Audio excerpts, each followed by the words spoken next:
असुर हार गया। बच्चे राजी को धन्यवाद करने के लिए भागे, लेकिन अंधेरों के मंडल की वजह से गुफा कमजोर हो गई थी।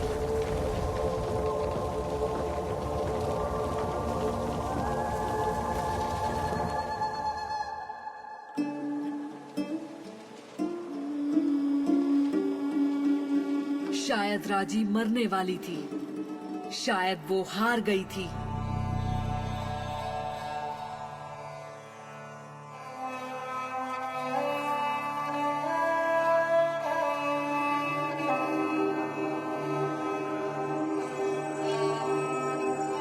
और तभी रहस्यवादी आए। उन्होंने राजी का शरीर उठाया और बहा दिया।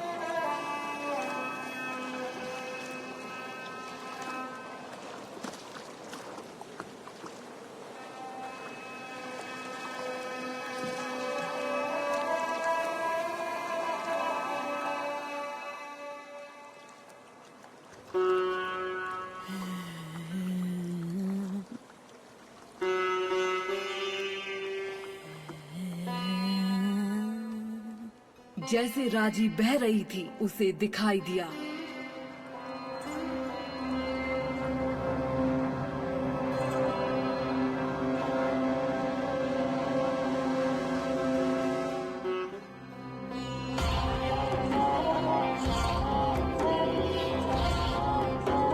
उसके भाई के साथ कौन था? वे क्या चाहते थे?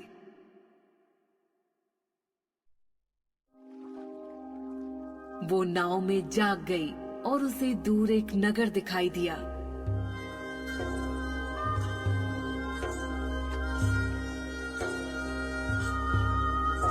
पहले के महान राजाओं ने उसे बनाया था और इसके लिए अपनी जान दी थी।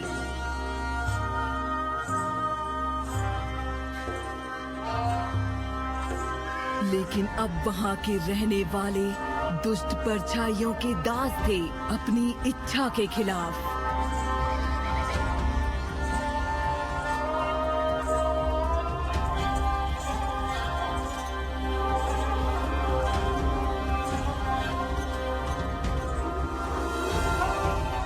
रक्षकों ने राजी को आशीर्वाद दिया, क्योंकि वही इन लोगों की आखिरी उम्मीद थी।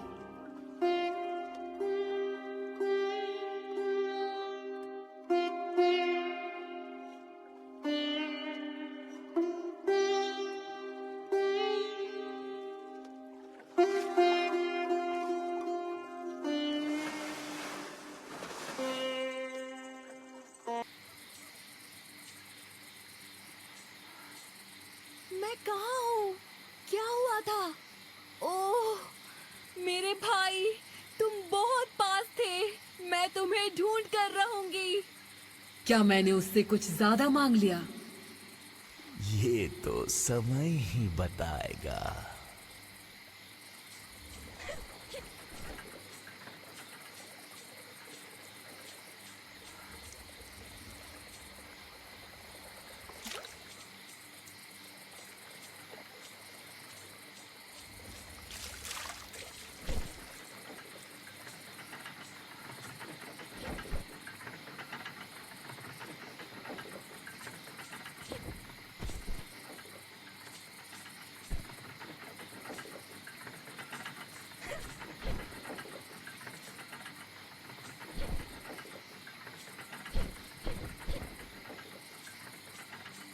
सफेद मोर, इसका क्या मतलब हो सकता है? ये कैसे प्राणी इसका पीछा कर रहे हैं?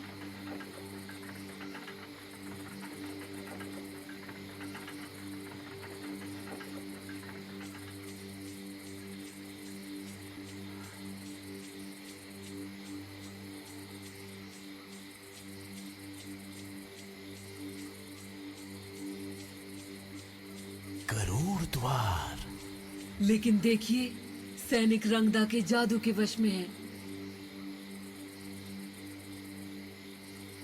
द्वार पर एक मानव है। आओ छोटी मक्खी, फंसो मेरे जाल में।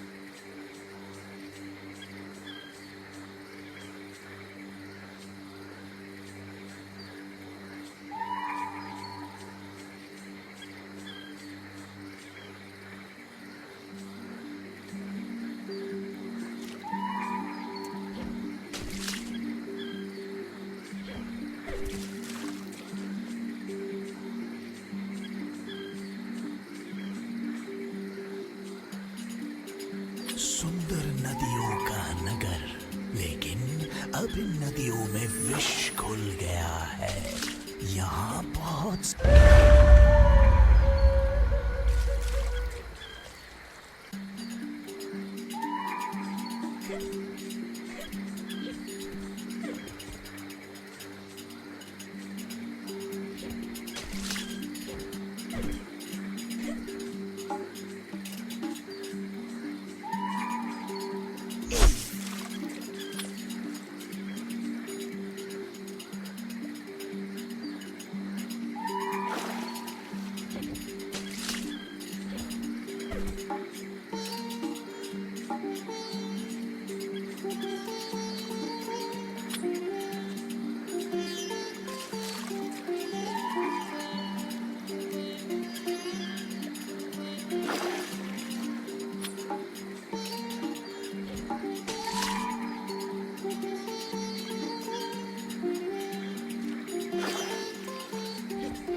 यहाँ भगवान विष्णु का मंदिर है।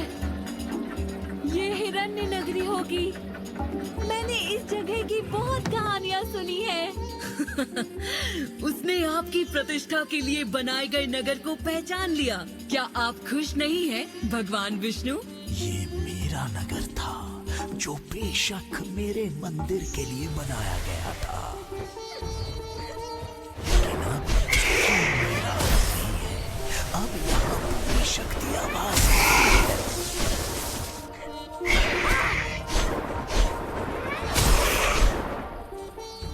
रंगदा के असुर मेरे नगर में।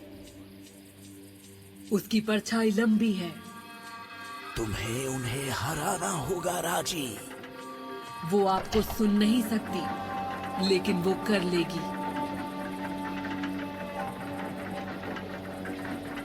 देखो, उन्होंने मेरे नाम पर क्या बनाया। एक सुंदर, समृद्ध, चमत्कारों से भरा हुआ नगर। इतनी सुंदर नक्काशियां और जटिल तंत्र। ये पानी से चलने वाले चक्के, इन चक्कों से दूसरे चक्के घूमेंगे, जिनसे द्वार खुलेंगे और वजन उठेंगे। जलासुर, जल के असुर, रंगदा के कलपुर्जों वाले सेवक हैं। संभल कर राजी, उनकी दृष्टि से बचे। मोर, ये चिल्ला रहा है। क्या उसे चोट लगी है?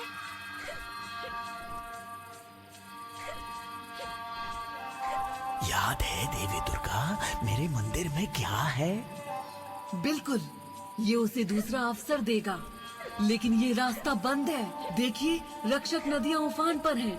उन्हें शांत करने के तरीके भी हैं। उसे कलपुर्जों के बारे में क्या पता होगा? ये लड़की बहुत होशियार है।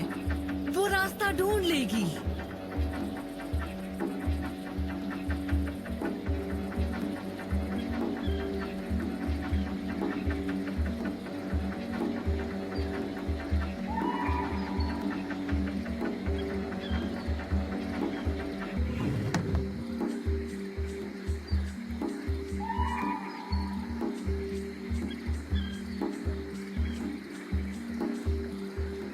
हिरण्य के महारथी हिरण्य रक्षक, वे परेशान हैं। कुछ तो गलत हुआ है।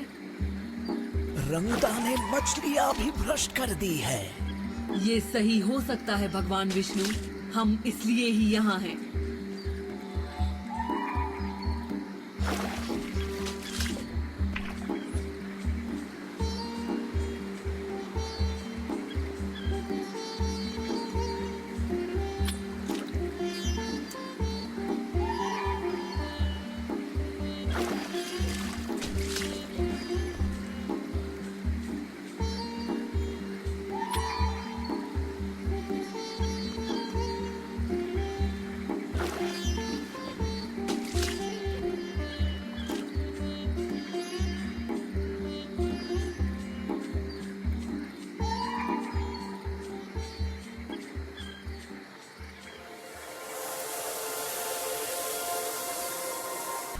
हमारे माता पिता क्यों नहीं हैं? मेरे प्यारे भाई, वे वहाँ हैं, तारों के बीच।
तुम्हारी बुराई के लिए यहाँ कोई जगह नहीं है।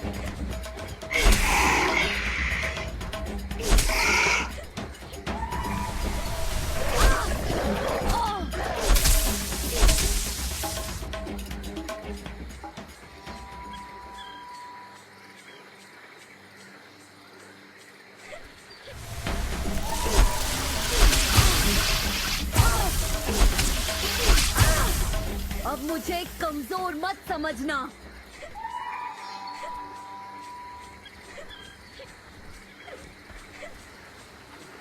ये चालाक लोगों की जगह है। ये पंचक्कियाँ, ये पानी जो इस हरे भरे खेत को सींचती हैं, इसमें कोई शक नहीं ये चालाक है। भगवान विष्णु इसमें शक्तियाँ केंद्रित हैं और अब ये रंगदा के हाथों में है। तुम मुझे गोलू से दूर नहीं रख सकते।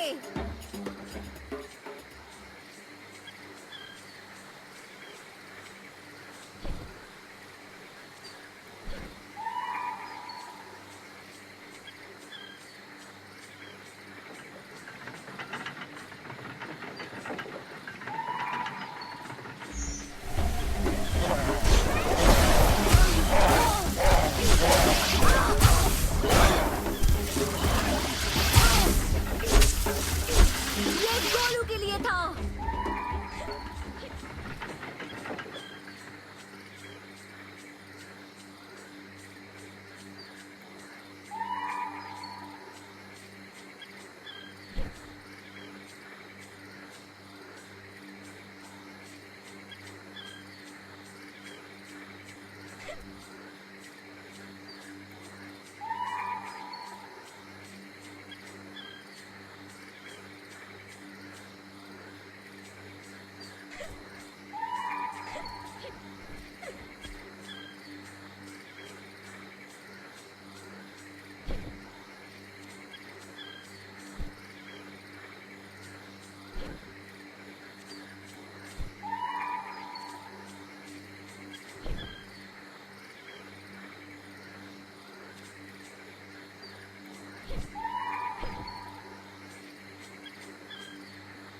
मुझसे बात कीजिए, क्या तुम नहीं उठोगे?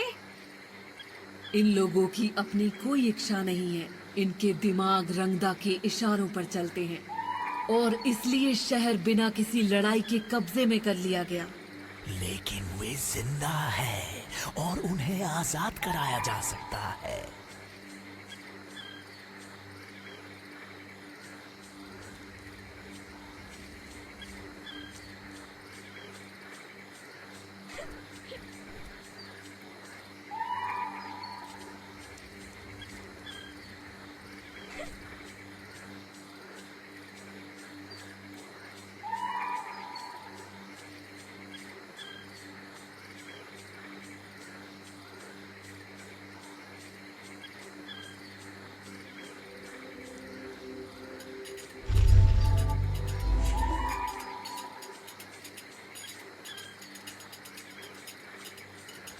यहाँ देखो, ये गरुड़ की कहानी है। दो बहनें थी, कद्रू और विनीता। महर्षि कश्यप की सबसे प्रिय पत्नियां। उन्होंने प्यार से दोनों को एक एक वरदान दिया। कद्रू ने मांगा कि वो 1000 पुत्रों की मां बने। विनीता ने बस एक पुत्र मांगा, लेकिन वो कद्रू के 1000 पुत्रों से ज्यादा शक्तिशाली हो।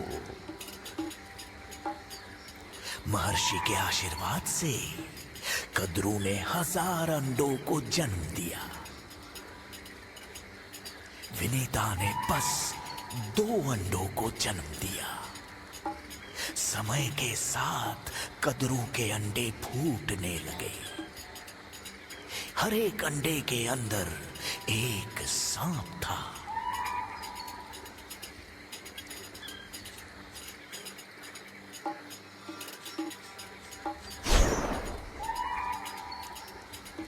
विनीता का मन अधीरता और ईर्ष्या से भर गया कि उसकी बहन के अंडे पहले फूट रहे थे। इसके चलते उसने अपने अंडों में से एक को खुद ही फोड़ दिया। विनीता के अंडे के अंदर एक आधा बना पक्षी जैसा जीव था। अपनी मां के कार्यों से गुस्सा होकर उसने उन्हें श्राप दिया कि वे दूसरे अंडे के फूटने तक वो कद्रू की दासी बनकर रहेंगी, और अगर उन्होंने अंडे फूटने तक धैर्य नहीं रखा तो वो सारी जिंदगी एक दासी बनकर रहेंगी। और इसलिए अपने आधे जन्मे बच्चे के श्राप से और कद्रू और उसके नाग बच्चों की साजिश की वजह से विनीता अपनी बहन की दासी बन गई।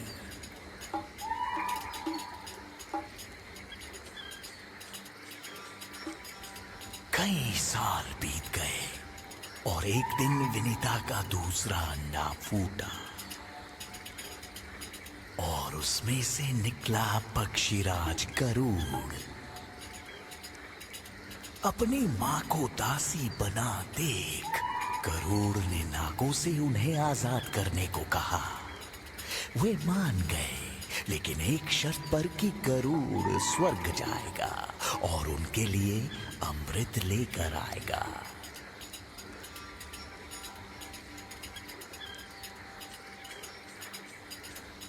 गरुड़ अपनी मां के लिए देवों के स्वर्ग गया। वो बहुत शक्तिशाली था, इसलिए देव उसे हरा नहीं पाए और वो उनसे अमृत ले आया। मैंने देखा कि गरुड़ ने अमृत अपने लिए नहीं रखा, तो मैंने उसे खुद को सौंप दिया। क्योंकि उसका दिल साफ था, मैंने उसे अमरता का वरदान दिया और बदले में उसने मेरा वाहन बनने का उपहार दिया। अगर मैं ऐसा चाहता, मैंने गरुड़ को चेतावनी दी कि नागों का स्वभाव धोखा देने वाला है।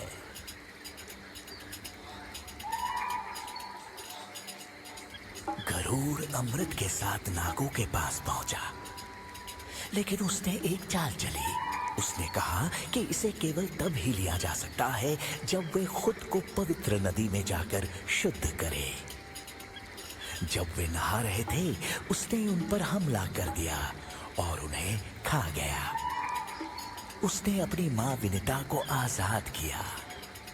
सुरक्षा के लिए ब्रह्मा अमृत ले गए और उसे वापस स्वर्ग में रख दिया।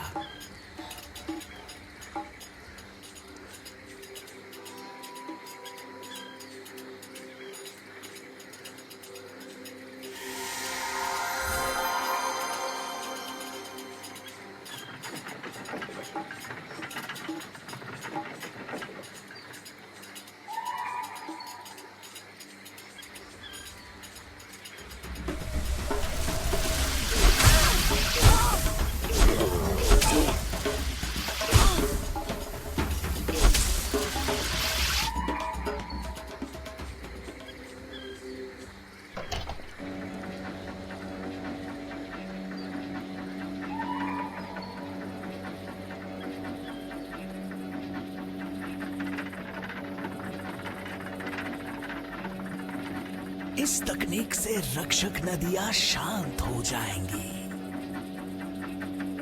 क्या ये उसके लिए कुछ ज्यादा है? चक्रदंत और पुर्जे, असुरों की तुलना में इनसे लड़ना कठिन नहीं है।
नदियां बह गई। ये काफी नहीं है, और भी कुछ करना होगा। दूसरा चक्रदंत ढूंढना होगा। उसे जल्दी करना होगा। राजी के तैयार होने से पहले रंगा को पता नहीं लगना चाहिए।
भ्रष्टाचार, उसे ये साफ करना ही होगा दुर्गा, उसे ये सब साफ करना होगा।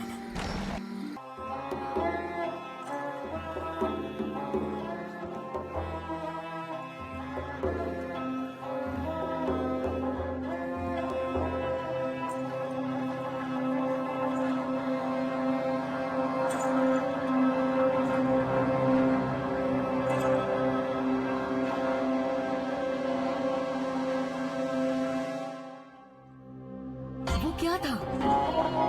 इसे गोलू से क्या चाहिए? उसे निर्देश देने के लिए? उसे नियंत्रित करने के लिए? राजी वो नहीं जानती थी जो मैं जानती थी, और ये है हमारी सबसे बड़ी मुश्किल।